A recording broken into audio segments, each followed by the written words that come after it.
Let's get this finally fucking started. So, yes, I am in my car right now. And I just spent the last, 30 minutes trying to set up my freaking phone so that it's actually somewhere.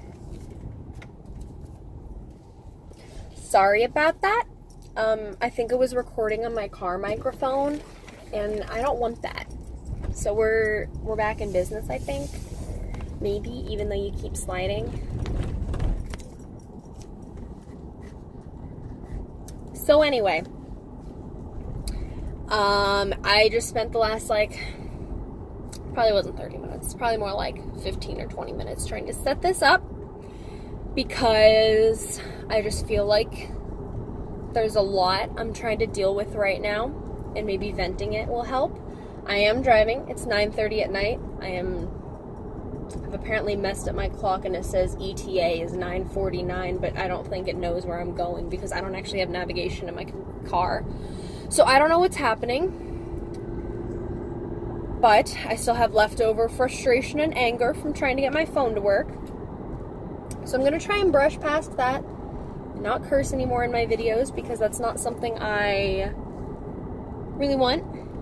I just dropped my friend off, and I'm not quite ready to go back yet, so we gonna drive around for a little bit, and we gonna talk. I hope you can hear me, because I am in the car, obviously, as I've said, as you can see, and I am driving, so, but if I crash, who cares? So, my topic of discussion today, as you can probably tell by the title, if you'll focus on my face, that would be good. I'm turning off autofocus. You don't get that privilege anymore. Let's take this highway. So, I have a half a tank of gas and a full tank of thoughts. So, I'm gonna drop that on by right now. So anyway, as you can tell by the title of this video, this is going to be a discussion on mental health, specifically mine, because I don't really have good social media platforms to be posting this on, because Instagram's for pictures, Twitter has a limit, on Tumblr nobody gives a shit, sorry, more cursing, and if you're posting your angst on Pinterest, I don't know what you're doing with your life. So, and on Facebook, most people, i.e. me, scroll past posts by people they don't care about. So if you're watching this video and you watch through for, I guess, till the end, I don't know how long this is going to be, then it was your choice, you know? It was your choice. And if you fast forward, I don't care. I might try and do this all in one uncut video, because I don't want to be spending my whole night and the rest of my week editing this video down. So if it's just all one rambling video, then I'm sorry, but that's what y'all gonna deal with. So, back to the topic of mental health. So, I had been taking Lexapro, which is an anti-anxiety and anti-depression drug, and I have been taking that kind of inconsistently for the last year and a half or 2 years. I don't know exactly how long it's been, but I recently stopped because I have to go back to my doctor to get him to re-prescribe so that I can get a refill, because I ran out of refills on this prescription, and I can't get another one unless I go see my doctor. And every time I call my doctor, they don't pick up. So I either have to go to a different doctor or try and actually figure out how to navigate their menu and talk to a real live person. Because I've called all times of the day. They close at 7, okay? I've called at 6:30, so I was like, okay, maybe they closed early. I called at 5 the next day. No one picked up.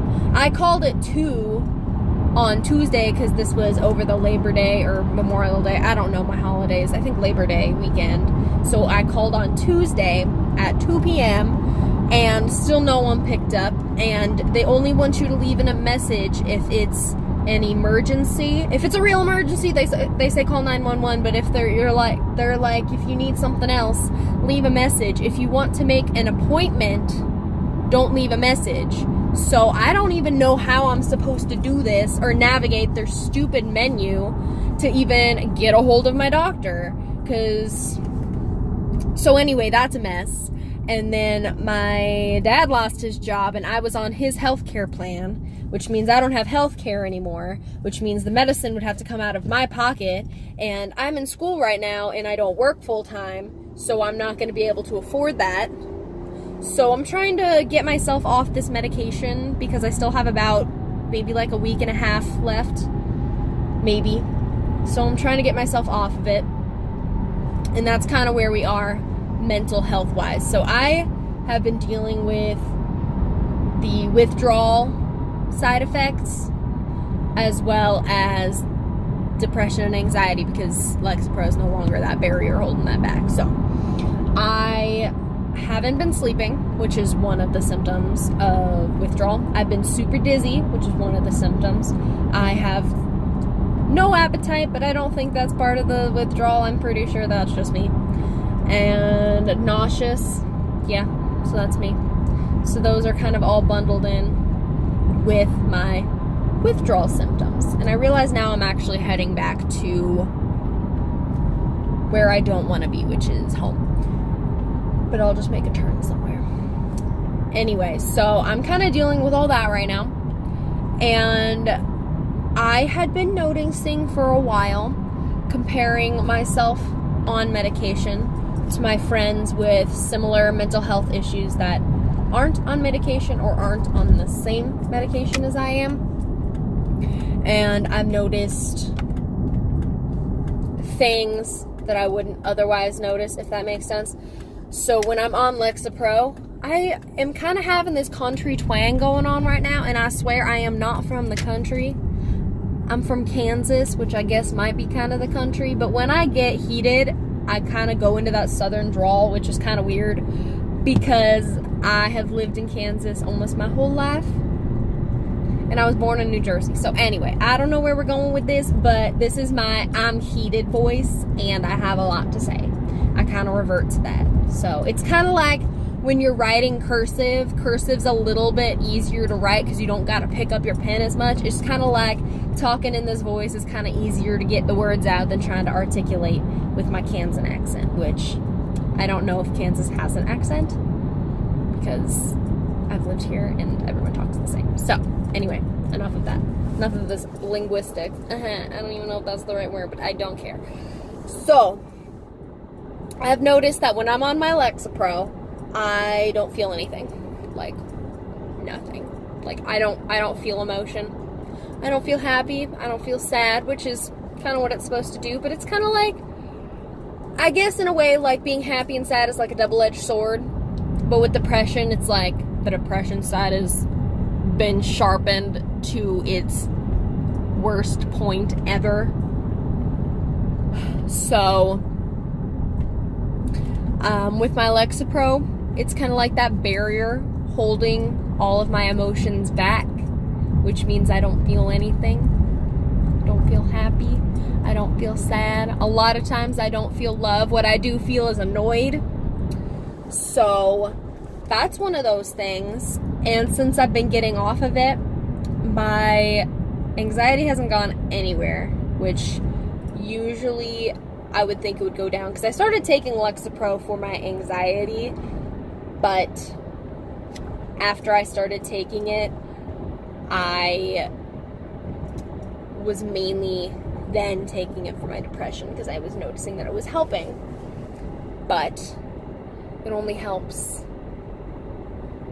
so much because there's only so much you can do. But so my anxiety's going nowhere. My depression, honestly, I feel kind of the same, but it's been a little bit worse. Like, just a little bit lower. Okay, why are you breaking? What the hell are you doing? What the fuck? So, I keep forgetting what I'm saying because that person, I'm going 45, which is the speed limit, and I'm passing that person, which means they're going like 35. But, so my depression gets in the way of a lot. I am self-diagnosed, which I know a lot of people don't like, but if you're against diagnoses,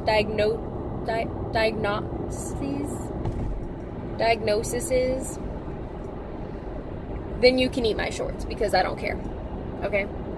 I am self-diagnosed, which is the reason that I decided to start seeing a therapist who I don't see anymore because I didn't really click with her and I found myself lying to her. And you shouldn't lie to your doctor's kids. Don't lie.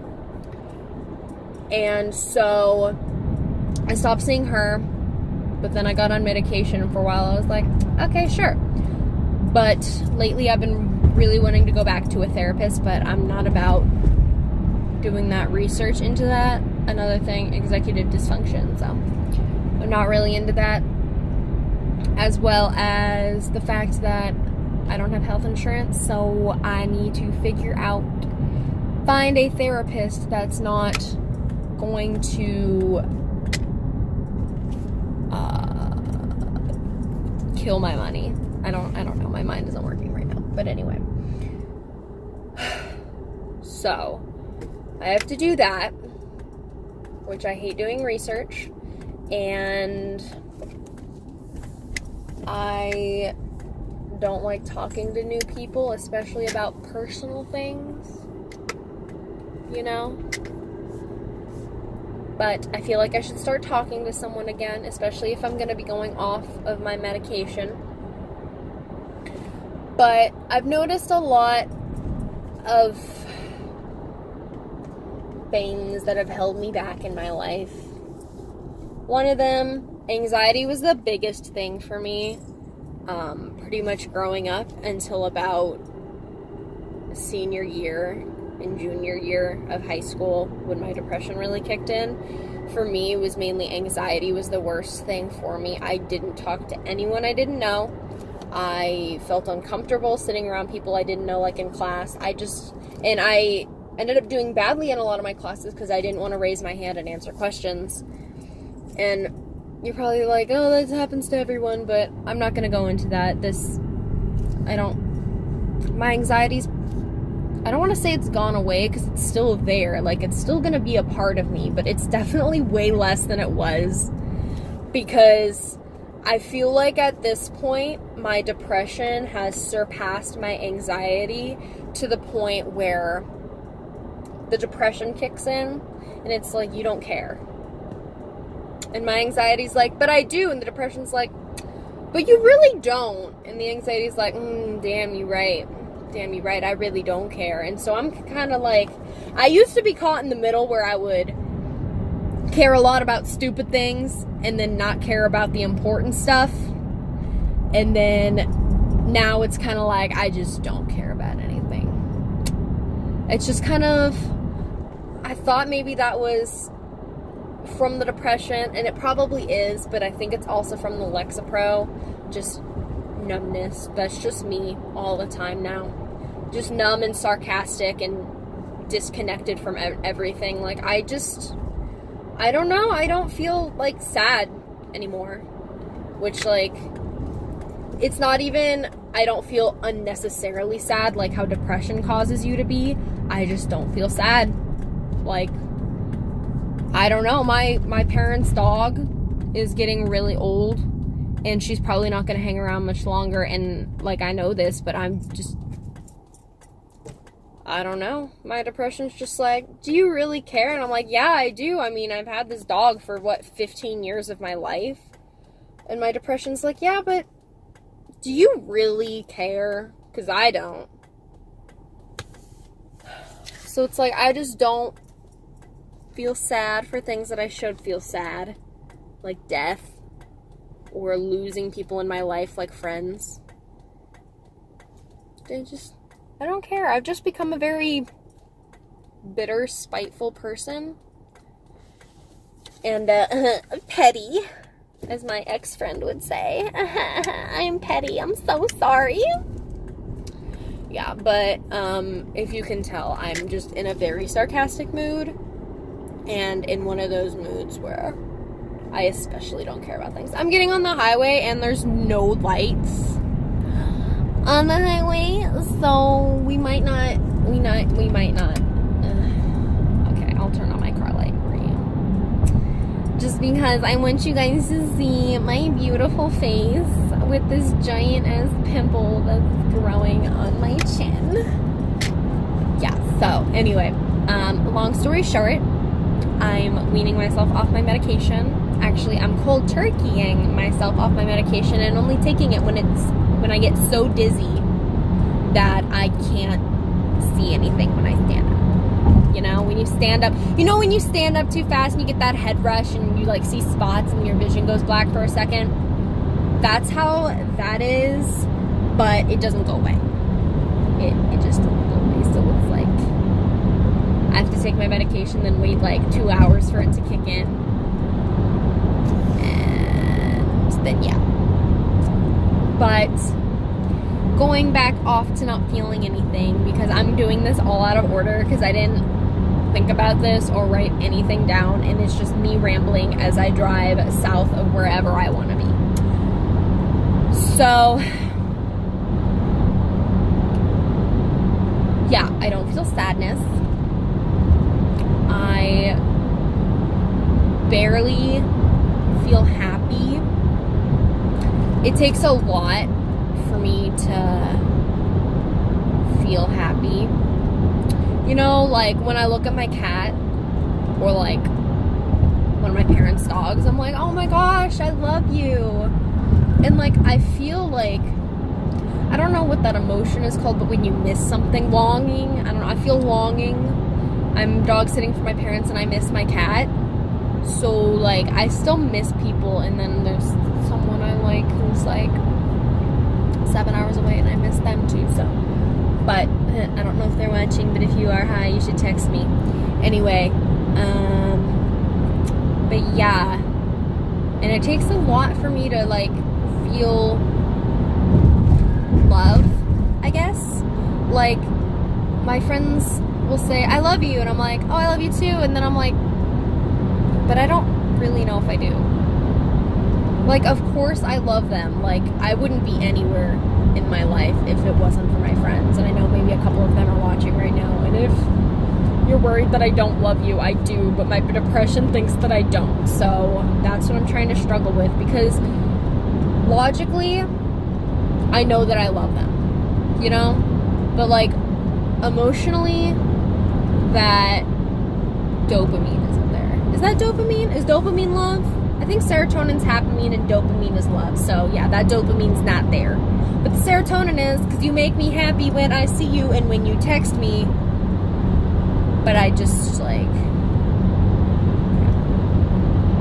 and going on to the love thing, how it affects relationships. I'm gonna go with romantic relationships, because I did talk about friendship a little bit. And like family, I only say I love you to my mom. That's not because I don't love anyone else. It just, that word,